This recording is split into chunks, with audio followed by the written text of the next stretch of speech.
At long last, the day has come when I don't have to see your face anymore. Freeloaders who just eat without working should get out. You should be thankful for being allowed to be a freeloader all this time.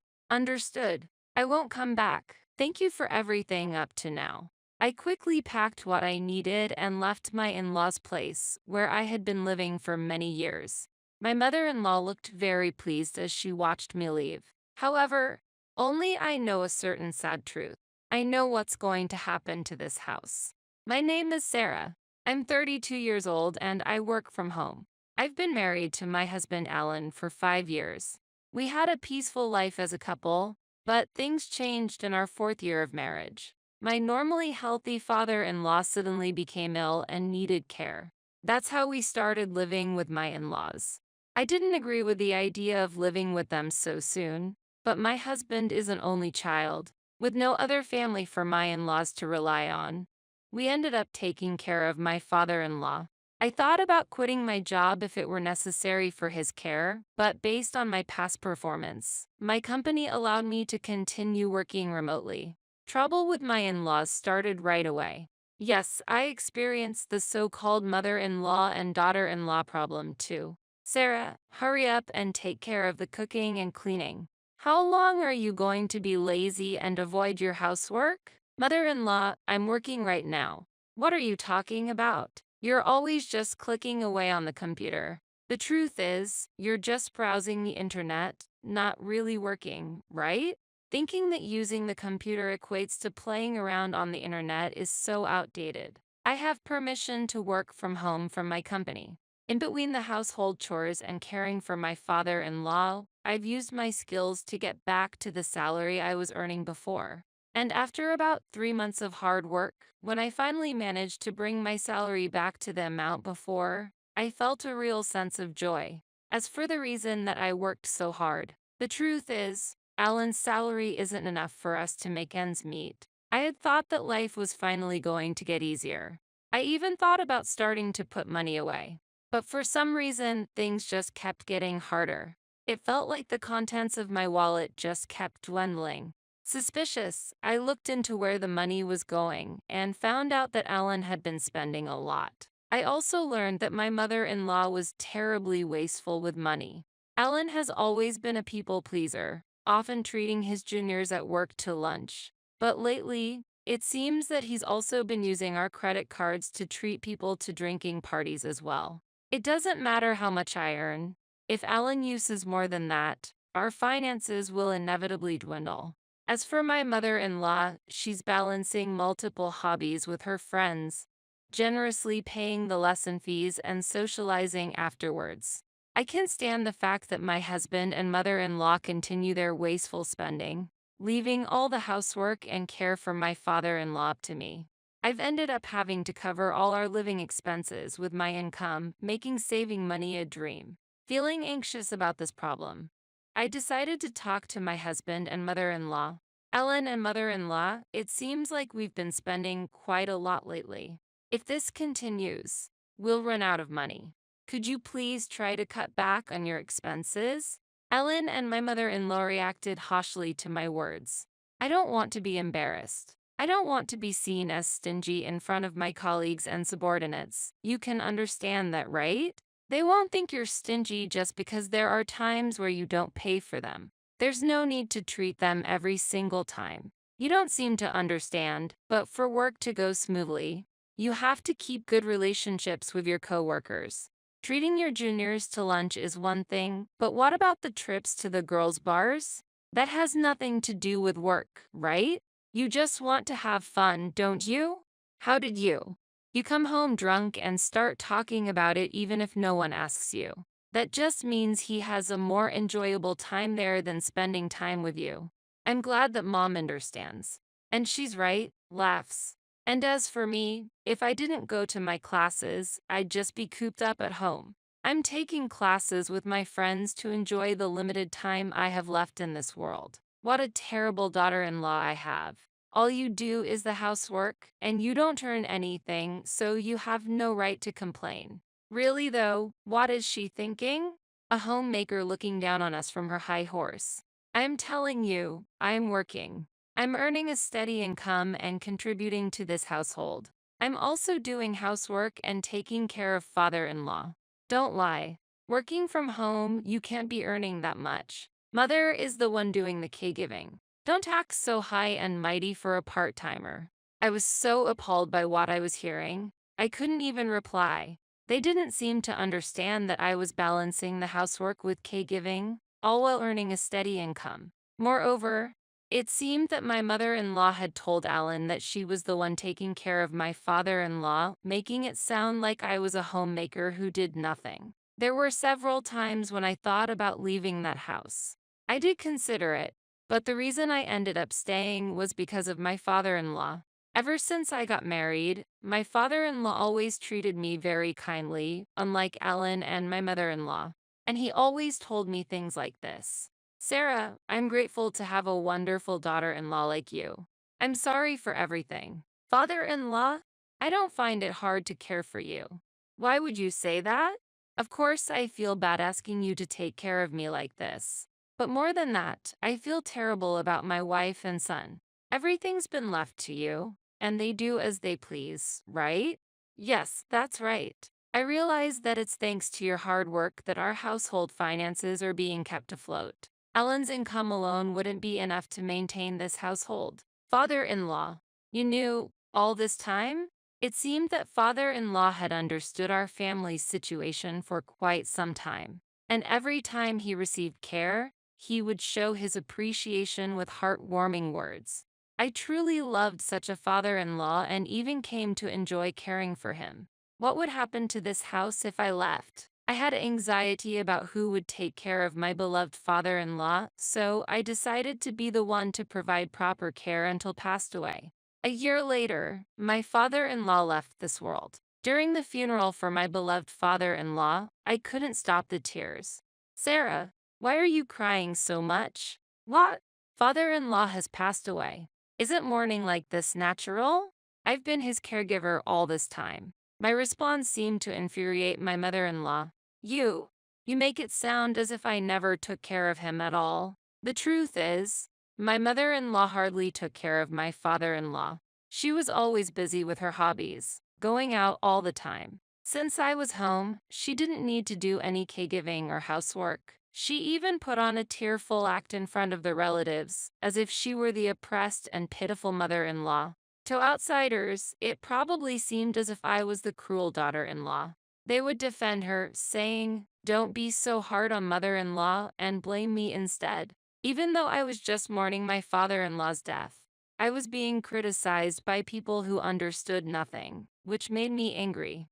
I decided to distance myself from the relatives. That's when Ellen took notice of me and came over to complain. You embarrassed Mom in front of everyone? What are you talking about? That doesn't make any sense. I was only crying about father-in-law's death. Despite that, your mom came over and told me it was strange for me to cry. Didn't you make it sound like she hadn't taken care of Dad at all? I never said such a thing. I just talked about mourning the loss of my father-in-law, whom I had always cared for. Perhaps it sounded like criticism to you because, in reality, your mom did nothing. Are you insulting Mom? I'm not insulting anyone. I'm just stating the facts. And by the way, if it bothers you so much, you could have done more to care for father-in-law too. If you're so upset about it, you should have cared for him yourself. What business is it of yours? Why are you criticizing me? How can it be none of my business? It's only natural that you, his blood relative, would take care of him. I'm working for this family. Taking care of the house or relatives are wife duties. That's absurd. Don't be so ridiculous. I'm working too, you know. Our argument escalated, and the relatives had to intervene. Although they stopped our argument, I didn't speak to my husband at all after that.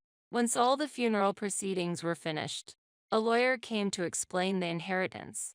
I'd like to discuss the contents of the will regarding your late father's estate. First, to the wife and the daughter-in-law, Sarah, he's left half of his cash to each of you. And to his son, Alan, he's left ownership of the family land and home. What? If Alan gets the land and the house, doesn't that mean all the other assets go to the wife? Why is Sarah receiving an inheritance? I'm his wife. Your husband was deeply grateful to Sarah for the dedicated care that she gave him. He wanted to give her part of the inheritance as a sign of his gratitude. As this is the decision he made, it cannot be changed. I can't believe it. Oh, I get it. You were caring for him just to get the inheritance, weren't you? How could you think that? That has to be it. Otherwise, there's no way you could have been so devoted to him despite not being related by blood. I had a good relationship with my father-in-law ever since I got married. I took care of him to express my gratitude for that. Are you saying that you tried to let me, someone who isn't related by blood, take care of your own husband? Isn't that like psychological abuse? Don't be ridiculous. Fine, I won't bring it up anymore. Appearing frustrated that she couldn't say anything else inappropriate in front of the lawyer, my mother-in-law continued. So, that was Dad's decision. It's gratitude for Sarah's caregiving, right? If that's the case, then we have no choice but to follow it. May I continue?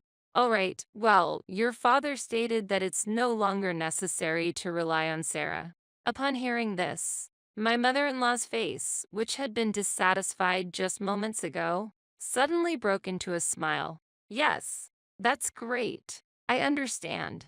Huh? What do you mean? My mother-in-law seemed pleased, but my husband was confused. He didn't seem to understand what she was saying. So, in the end, Sarah's inheritance is nothing more than severance pay. It's not gratitude at all.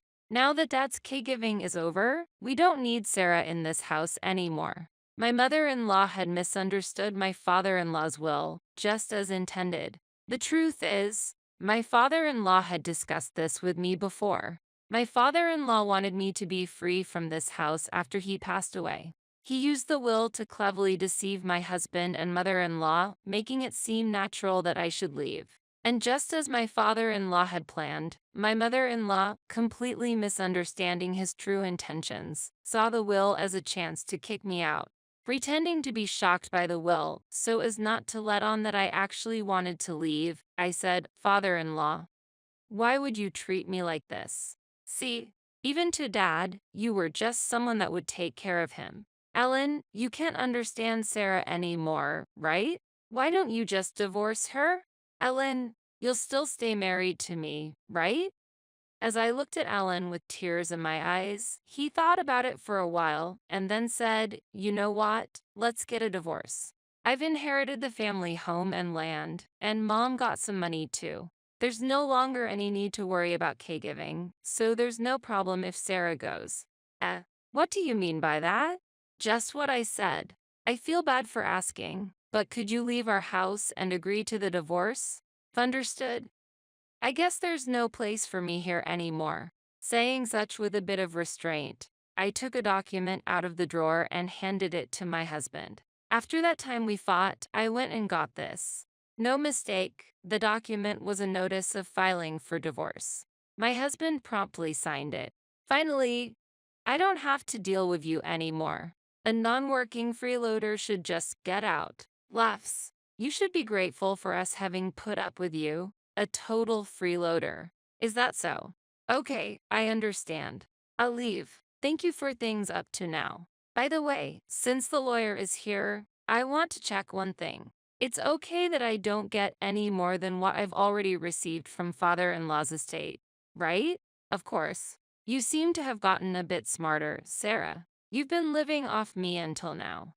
So don't even think about squeezing any more money out of me. Well, I suppose you're right. All right, it's settled then. Please make yourself disappear quickly. I promptly packed my things and left my in-laws' house. Watching me leave, my mother-in-law looked as pleased as could be. They had no idea what would happen to this house in the future. After leaving my in-laws' house, I immediately submitted the divorce notice to City Hall. And when I arrived at the apartment I had rented in advance, I couldn't help but shout out loud in the spacious room, "Finally, I can be by myself. This is great." I was overwhelmed with joy to be freed from such a difficult marriage, and I was truly grateful to my father-in-law for devising the plan to help me escape my in-laws' home. Afterwards, I enjoyed a comfortable life living on my own. Because I was able to get used to working remotely while living at my in-laws' place. I had become better at managing my time and work went smoothly. Thanks to that, my income increased and I was living a comfortable life without anyone bothering me. Until one day, my ex-husband Alan called me. It's been a while. Why are you calling me? We're in a pinch. Sarah, please help us. What kind of joke is this? Weren't you the ones who told me to disappear?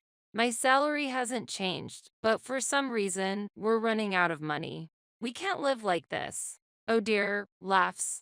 That's a problem, isn't it? I decided to deliver the final blow. That's because you no longer have my income to support you. Huh? What do you mean?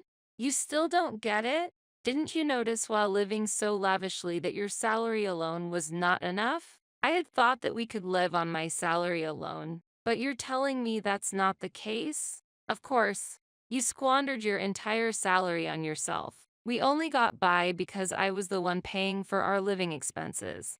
Maybe it's about time you and your mother learned some financial responsibility as adults? That's how much were you making then? Let's see. At that time, I was making about $4,800 a month, maybe? That's more than me. That's right. You didn't know, did you? By the way, now I'm earning even more than that, with no one to get in my way, laughs. Even through the phone, I could clearly feel my husband's frustration. Hey, Sarah, can't we start over? Eh? It was a mistake to let you go. I want to make things right again. Huh? It's obvious you're after my income. Are you stupid? That's not true. I still love you, Sarah. Don't be ridiculous. I never want to see your face again. By the way, what happened to the inheritance your mother received? With that amount, she should be living comfortably, right? That's the thing. It's about to run out. That's impossible. It was nearly $100,000, right? That's not an amount you can use up in just a few months. Mom and I spent it on shopping sprees, overseas trips, and half of it disappeared in the casino. A foolish mother breeds a foolish son. I have nothing more to say to you. Besides, I'm a stranger now, so I can't do anything for you, and I don't want to. Don't be so heartless. Help me. This has nothing to do with me. There's nothing more to talk about, so I'm hanging up. Don't call me again. Saying this, I ended the call on my end and promptly canceled the contract for the mobile phone I was using. What became of my ex-husband and mother-in-law afterward is none of my business, and I do not know. However, about a year after that call, I passed by my mother-in-law's house and it had become an empty lot. They probably had to let go of the house due to financial reasons. Well, it's really none of my business anyway. As for me, with my newfound spare time, I started going to a wine class that I had been interested in for some time. There, I met a man 2 years my senior who took me seriously, and after dating for a year and a half, we got married. He is the ace of a well-known company that many people are aware of, and despite his high salary, he is humble with a warm and wonderful character. He respects my career, and we enjoy a fulfilling married life filled with mutual respect. These days, I feel that maybe all this retribution was a gift from my father-in-law.